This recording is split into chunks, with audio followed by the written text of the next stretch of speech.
آئیے عزیزو آج کے کلام کی طرف بڑھیں. آج کا زندہ کلام ہم سب واقف ہیں کہ آج دن کون سا ہے؟ Palm Sunday. اور میں چاہوں گا کہ آج کی جو پہلی آیت ہے وہ ذرا ڈسپلے کر دی جائے. جی، سام 118 verse 26، زبور 118 اور اس کی 26ویں آیت. کوئی بھی بلند آواز سے میرے لیے اس کی تلاوت کرے. مبارک ہے وہ جو خداون کے نام سے آتا ہے، ہم نے تم کو خداون کے گھر سے دعا دی ہے. ہاللیلویہ. جو اس کا پہلا حصہ ہے، مبارک ہے وہ جو خداوند کے نام سے آتا ہے. ہم اگر دوسرا حوالہ جو ہے متی 21 باب اور اس کی 9ویں آیت، اور میں چاہوں گا کہ پلیز ایک جو ہے وہ سام 118 پر رہے اور دوسرا جو ہے وہ اس متی 21 باب اور 9 آیت کو میرے لیے ذرا لاؤڈلی پڑھ دیں. اور بھیڑ جو اس کے آگے آگے جاتی اور پیچھے پیچھے چلی آتی تھی، پکار پکار کر کہتی تھی، ابن داؤد کو ہوشانا، مبارک ہے وہ جو خداوند کے نام سے آتا ہے، عالم بالا پر ہوشانا. عالم بالا پر ہوشانا. کلام مقدس کے پڑھے سنے اور قبول کیے جانے پر خداوند کی برکت ہو. آمین. آمین. عزیزو، اس حوالہ کو کئی دفعہ پڑھ بھی چکے ہیں، سن بھی چکے ہیں، اور کئی خادم دین سے سن بھی چکے ہیں کہ یہ کس حوالہ سے ہے یا یہ کس بات کا ذکر کرتا ہے. اگر ہم متی 21 باب کے آغاز سے پڑھنا شروع کریں، یہ تو ہماری مرکزی آیت تھی، لیکن ہم اس کے سیاق و سباق میں دیکھیں گے کہ یہ ہے کیا چیز. کہ مبارک ہے وہ جو خداوند کے نام سے آتا ہے. جی، 21 اور ہم پڑھتے جائیں گے اور اس کے حوالہ سے سیکھتے جائیں گے. 21 باب متی اور اس کی پہلی آیت. اور جب وہ یروشلم کے نزدیک پہنچے اور زیتون کے پہاڑ پر بیت فگا کے پاس آئے تو یسوع نے 2 شاگردوں کو یہ کہہ کر بھیجا کہ اپنے سامنے کے گاؤں میں جاؤ. وہاں پہنچتے ہی ایک گدھی بندھی ہوئی اور اس کے ساتھ بچہ پاؤ گے. انہیں کھول کر میرے پاس لے آؤ، اور اگر کوئی تم سے کچھ کہے تو کہنا خداوند کو ان کی ضرورت ہے، وہ فی الفور انہیں بھیج دے گا. یہ اس لیے ہوا کہ جو نبی کی معرفت کہا گیا تھا وہ پورا ہو کہ سہون کی بیٹی سے کہو کہ دیکھ تیرا بادشاہ تیرے پاس آتا ہے، وہ حلیم ہے اور گدھے پر سوار ہے. جی، بلکہ لادو کے بچے پر. بہت شکریہ. ہم تھوڑا ان آیات پر غور کرتے ہیں. میرے عزیزو، یسوع المسیح یرہو سے یروشلم کی طرف رواں دواں ہیں، جا رہے ہیں، اور جب زیتون کے پہاڑ کے پاس پہنچتے ہیں تو اپنے شاگردوں سے مخاطب ہو کر کیا کہتے ہیں؟ سامنے کے گاؤں میں جاؤ. کیا یسوع پہلے ان سے بات کر کے آ چکا تھا کہ میں کل آنگا قسم تو انہوں دے دیو جی؟ یہ ایک الہی انتظام تھا، وہ انتظام جو کہ اسی طرح پورا ہونا تھا. اور کئی پیشین گوئیاں جو ہیں ہم دیکھتے ہیں کلام مقدس کے پرانے عہد نامہ میں جو کہی گئی تھی وہ نئے عہد نامہ میں پوری ہو رہی ہیں. اور یسوع المسیح نے اپنے شاگردوں سے کہا کہ سامنے کے گاؤں میں جاؤ اور وہاں پر کیا کرو کہ گدھی کا ایک بچہ جو بندھا ہوا ہوگا اسے لے آنا، اور اگر کوئی پوچھے تو اسے کیا کہنا کہ خداوند کو اس کی ضرورت ہے. یہاں پر خداوند کہا گیا ہے، دوسری کتاب انجیل میں جو ہے استاد کہا گیا ہے. اگر جب ہم مختلف حوالوں میں ان کو دیکھتے ہیں تو تھوڑے بہت الفاظوں کا فرق موجود ہے، لیکن پیچھے جو اس کے بات ہے وہ یہی ہے کہ خداوند یسوع المسیح کی طرف سے حکم صادر ہوا. गधी का बच्चा ही क्यों मंगवाया गया? है कोई अंदाजा इस बात का? गधा खुद ही जो है वो हलीमी को जाहिर करता है, लेकिन उस गधे के बच्चे को ही क्यों मंगवाया गया? कोई अंदाजा है? सवार नहीं था, उसके ऊपर कोई सवारी आज तक नहीं हुई थी, उस वक्त तक नहीं हुई थी। ये थी एक खास वजह। लेकिन गधा जो है वो किसको जाहिर करता है? हलीमी को। अब देखें, जो बादशाह लोग होते हैं उनके अंदर तकब्बर होता है, उनके अंदर मगरूरी होती है। वो कहते हैं कि हम जैसा कोई है नहीं, मेरे जितना पैसा किसी के पास नहीं है, जितनी जाहो जलाल मेरा है किसी और के पास नहीं है। लेकिन हमारा बादशाहों का बादशाह जो है वो हलीम और गधे पर सवार है। किसी बादशाह को देखा है गधे या गधी के बच्चे पे सवार होते हुए? वो अपनी बेइज्जती महसूस करते हैं। लेकिन हमारे खुदावंद यीशु मसीह ने इस बात का हमें अल-एलानिया बता दिया कि हमें किसी भी तौर पर, जब तक हम हलीमी में नहीं आते, जब तक हम अपने आप को नीचा नहीं करते, जब तक हम अपने आप को डाउन टू अर्थ नहीं करते, उस वक्त तक हम रास्तबाजी के काम को सर अंजाम नहीं दे सकते। बात यह है, कलाम मुकद्दस के मुताबिक ये था कि यीशु मसीह ने अपने शागिर्दों को भेजा जाके वो क्या करें, उस गधी के बच्चे को ले आए ताकि यीशु मसीह उस पर सवार हो सके। उस पर क्या हो सके? सवार हो सके। और सवारी करके वो किस तरफ जा रहा है? यरूशलेम की तरफ। वो कहाँ जा रहा है? वो हैकल की तरफ रवाना है। और जब गधा और गधी के बच्चा जो है वो उसके पास आ जाता है तो क्या हुआ कि वो अपने उस कारवां को जो जिसके लिए वो आया था, उस सारे सफर को जिसे वो तय करना चाहता था, क्या किया कि उसने उस पर बैठकर उसका आगाज किया। और हम यहाँ पर देखते हैं कि सहून की बेटी से क्या, अगर हम ज़िक्रिया 9 आयत, पास्टर खालिद साहब ने थोड़ी देर पहले जो है इसका हवाला भी दिया था, ये वो पेशीन गोई थी जो ज़िक्रिया की किताब में 9वें बाब की 9वीं आयत में हुई थी कि देख तेरा बादशाह आता है। वो हलीम है और गधे पर सवार है, बल्कि लादू के बच्चे पर। वो बच्चा जिस पर कोई भी सवार ना हो। That's your answer. This was the answer, okay? लेकिन आपको उसको और डिटेल चाहिए, वो भी मैं आपको जरूर बताऊंगा इसमें, ठीक है? लेकिन कहने का मेरा मकसद ये है कि मेरे अजीजों, कलाम मुकद्दस की बातें हैं जो पूरी होती हैं, वो पेशीन गोइयां हैं जो कलाम मुकद्दस में पीछे बयान की जा चुकी हैं, वो पूरी हो रही हैं और वो पूरी ऐसे ही होनी थी। और जब हम देखते हैं कि वो गधी का बच्चा यीशु मसीह के पास आ जाता है, जी आगे हम पढ़ेंगे 6ठी आयत से। बस शागिर्दों ने जाकर जैसा यीशु ने उनको हुक्म दिया था वैसा ही किया, और गधी और बच्चे को लाकर अपने कपड़े उन पर डाले और वो उन पर बैठ गया। और भीड़ में के अक्सर लोगों ने अपने कपड़े रास्ता में बिछाए और औरों ने दरख्तों से डालियां काट कर राह में फैलाईं। और भीड़ जो उसके आगे आगे जाती और पीछे पीछे चली आती थी, पुकार पुकार कर कहती थी, इब्ने दाऊद को होशाना, मुबारक है वो जो खुदावंद के नाम पर आता है, आल में बाला पर होशाना। हालेलुया। यहाँ पर देखें कि जब शागिर्द वो काम करके आ गए हैं और गधी के ऊपर जो है यीशु मसीह सवार हैं, और लोग क्या कर रहे हैं? अपने कपड़े उतार कर उसके रास्ते में फैला रहे हैं, गधी के ऊपर डाले हैं उन्होंने। क्या ये एक और एक्शन था जो हलीमी का था, जो दूसरों की तरफ से आया। ये एक और एक्शन था दूसरों की तरफ से, जिन्होंने इस बात का इजहार किया कि हम तुझे वेलकम करते हैं। आज अगर हमने कपड़े पहने हो तो क्या हम उतार के नीचे जमीन पर डालते हैं? हम इसको अपनी बेहुरमती समझते हैं। हम समझते हैं कि, और दूसरी बात यह है कि हम कपड़े उतारना ही नहीं चाहते, क्योंकि उसमें क्या होता है कि हमारा जिस्म जो है वो नजर आना शुरू हो जाता है। ये भी एक जो है बेइज्जती या बेशर्मी का जो है वो आलम है।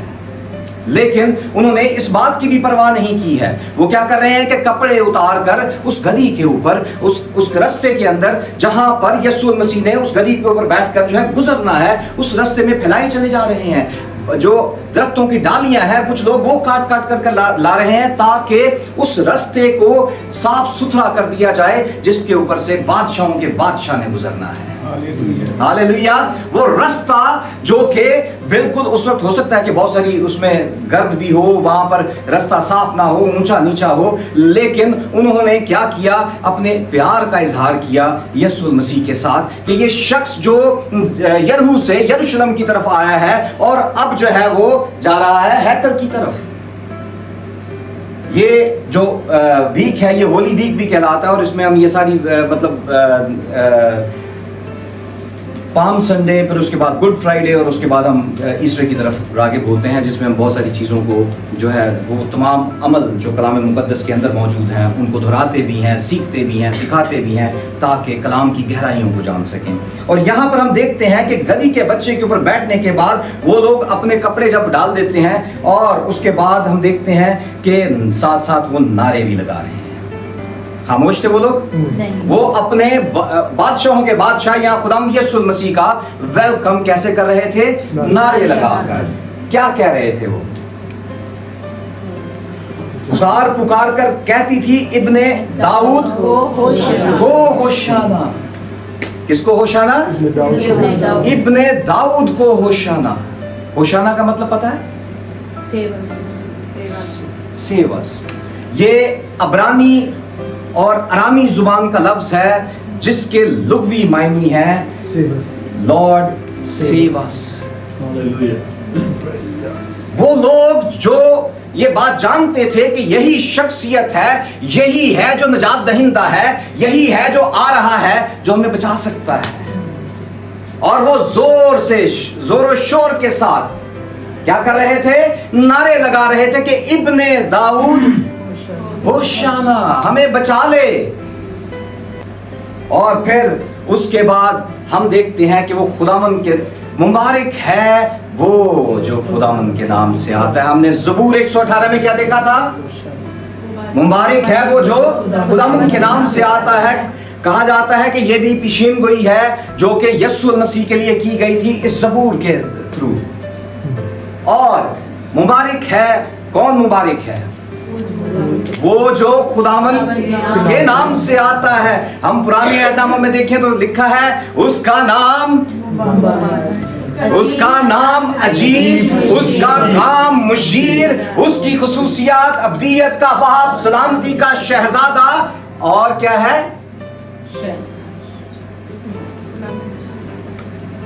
मिस किया कुछ खुदाए कादिर अब्दियत का बाप, सलामती का शहजादा। ये कहां से आ रहा है? खुदावंद की तरफ से, क्योंकि उसका नाम ही क्या है? अजीब है। और यहाँ पर उसके साथ हम देखते हैं कि पेशीन गोई क्या हो रही है कि वो जो मुबारक है वो जो खुदावंद के नाम से आ रहा है, जो खुदावंद के नाम से आता है, क्योंकि यीशु मसीह को किसने भेजा था? यीशु मसीह निकला कहां से था? और रूह कुद्दस और ये सारी चीजें एक ही में सम है, पेचीदा है, मौजूद है।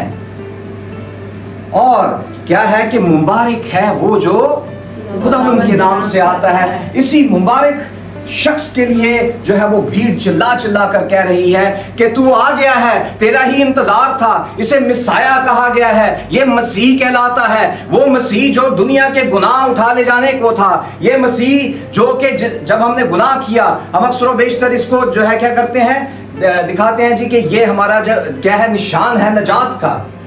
और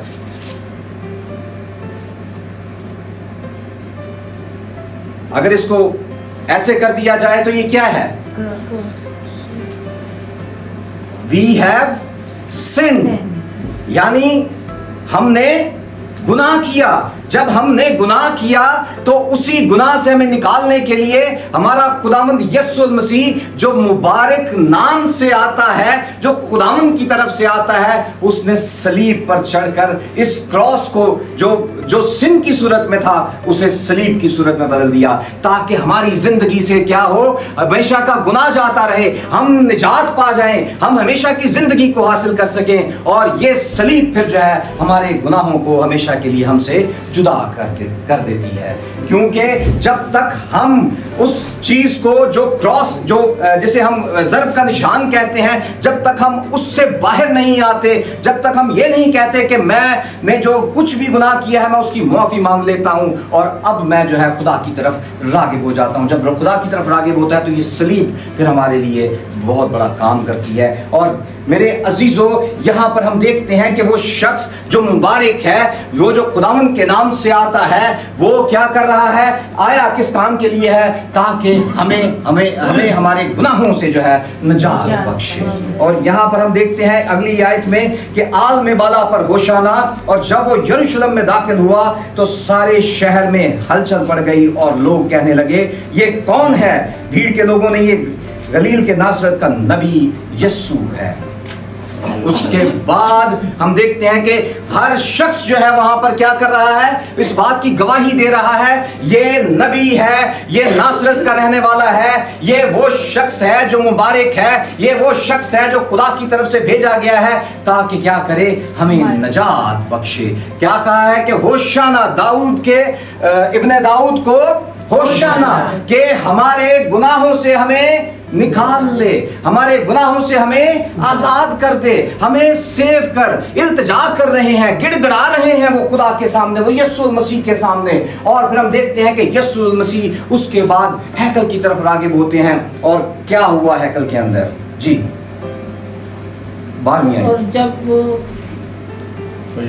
اور یسوع نے خدا کی ہیکل میں داخل ہو کر ان سب کو نکال دیا جو ہیکل میں خرید و فروخت کر رہے تھے, اور صرافوں کے تختے اور کبوتر فروشوں کی چوکیاں الٹ دیں, اور ان سے کہا لکھا ہے کہ میرا گھر دعا کا گھر کہلائے گا, مگر تم اسے ڈاکوں کی کھو بناتے ہو. جی ہم دیکھتے ہیں یہاں پر یسوع المسیح نے وہ جو سفر طے کیا ہے, گدھی کے بچے پر بیٹھ کر حلیمی کو ظاہر کر کے اس بات کو ظاہر کیا کہ میں فروتن ہوں, میرا جوا کیا ہے, نرم ہے, میرا جوا کیا ہے, ملائم ہے, میرا جوا اٹھا لو. اور وہ جب وہاں پر داخل ہوتا ہے تو ہیکل میں کیا اس کو نظر آتا ہے, ہر طرف خرید و فروخت. اس جسم کو کس سے تشبیہ دی گئی ہے؟ ہیکل سے, مقدس سے. اس وقت وہ فزیکلی وہ ہیکل جو ہے وہ ڈاکوں کی کھو بنی ہوئی تھی. اس وقت فزیکلی وہ یہ جو ہیکل ہے وہ کیا خرید و فروخت کا اڈا بنا ہوا تھا. لوگ وہاں پر ہر غلط کام کر رہے تھے جو کہ وہاں نہیں ہونے چاہیے تھے. اور یسوع المسیح نے اندر جاتے ہی سب سے پہلے ہیکل کی صفائی کی, اور یہاں سے پھر جو نجات کا کام ہے وہ آغاز ہوا, تاکہ کیا کریں کہ جو لوگ جو ہے غلط راستوں پہ چل رہے ہیں وہ صحیح طور پر صحیح راستے پر آ جائیں. اور آج بھی میرے عزیزو اس مقدس کے اندر ایسے کام ہوتے ہیں جو کہ نہیں ہونے چاہیے, اور کہا جاتا ہے کہ جی اسی اس مبارک ہے وہ جو خداوند کے نام سے آتا ہے, انہوں کہنے ہیں تو آسانو بچا. ہم ہوشانہ کے نعرے لگاتے ہیں لیکن دل ہمارے جو ہیں وہ بھرے پڑے ہیں بدیوں کے ساتھ. جب تک وہ دل خالی نہیں ہوں گے اس وقت تک یسوع دل کے اندر نہیں آئے گا. اس دل میں یسوع کو لینے کے لیے, اس مبارک شخص کو دل میں لینے کے لیے, اس ہیکل کے اندر اس یسوع کو لینے کے لیے ہمیں اپنے دلوں کو خالی کرنے کی ضرورت ہے. ہمیں اپنے دلوں کو بالکل خالی کرنے, بھرے کے اوپر کچھ بھرا نہیں جا سکتا جب تک کہ وہ خالی نہ ہو. اگر گلاس کو مسلسل بھرتے جائیں گے تو وہ کیا ہوگا, وہ لبریز ہو کر باہر گرنا شروع ہو جائے گا. اسی طرح ہماری زندگیوں کا بھی یہی حال ہے کہ جس کے اندر اگر گندگی موجود ہے وہاں پر خدا نہیں آ سکتا. اگر ہم چاہتے ہیں کہ ہماری ہیکل کے اندر, ہمارے مقدس کے اندر, ہماری زندگیوں کے اندر, ہمارے دلوں کے اندر خدا رہے, یسوع المسیح رہے, تو ہمیں اسی طرح صفائی کرنے کی ضرورت ہے تاکہ خرید و فروخت کے اڈے جو ہیں وہ بالکل مکمل طور پر تباہ و برباد کر دیے جائیں, تاکہ گناہ کے جو جہاں پر اینکرز ہیں وہ مکمل طور پر وہاں سے نکال کر اکھاڑ کر پھینک دیے جائیں, اور خدا کا کلام اس دل میں بسے, اس ہیکل میں خدا کا کلام ہو, وہاں پر یسوع مسیح موجود ہو. تو تب ہی جو ہے وہ ہماری آہ و نالا کو سنے گا بھی جب हमारे पास कुछ खाली जगह होगी। अगर खाली जगह ही नहीं है, अगर हम ऑलरेडी बुरी चीज़ों के साथ मुख्तलिफ, जैसे यहाँ पर लिखा है कि मेरा घर दुआ का घर कहलाएगा, ये मकदस जो है सिर्फ उसके आगे झुकना चाहिए, उसके हजूर में आना चाहिए, दुआ की सूरत में उसके सामने आना चाहिए, ताकि हम इस बात का इजहार कर सकें कि खुदावंदा मैं तेरा हूँ। और यहाँ पर हमें भी इस बात की ज़रूरत है,